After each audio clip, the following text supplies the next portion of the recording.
Hello, हम रमा अनुपमा सब गोटा के प्रणाम आ स्वागत करै छी। एक बेटी बियाह के गीत सुना रहल छी। जँ नीक लागे तो लाइक शेयर कमेंट जरूर करब और चैनल के सब्सक्राइब कर लेब। जिनका घर बाबा कन्या कुमारी से हो कोना सुतल निश्चिंत यो। जिनका घर बाबा कन्या कुमारी से हो कोना सुतल निश्चिंत यो। सहसुनी बाबा उठला चेहाय चली देला मगह मुंगेर यो।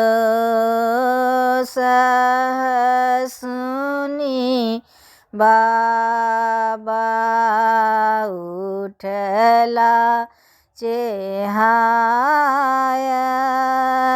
चली देला मगह मुंगेर यो। दक्षिण खोजल बाबा पश्चिम खोजल खोजी लेला मगह मुंगेर यो। दक्षिण खोजल बाबा पश्चिम खोजल खोजी लेला मगह मुंगेर यो। तोहर जुगुत बेटी बर नहीं भेटल भेटी गेल तपसी भिखार यो।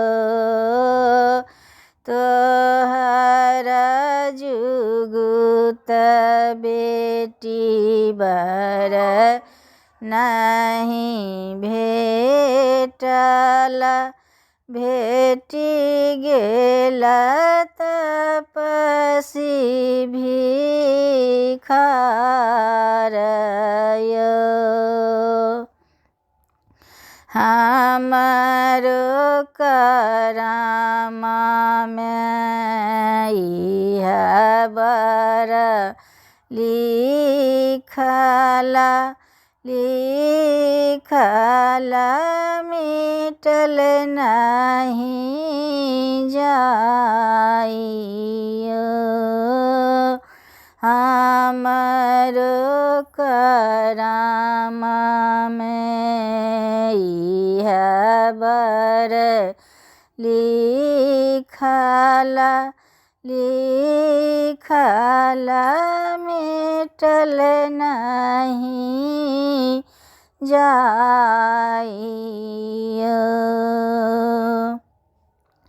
आहा लेल आहे बाबा तपसी भिखारी हमर लेला ईश्वर भगवान यो। आहा लेल आहे बाबा तपसी भिखारी हमर ले ईश्वर भगवानाय।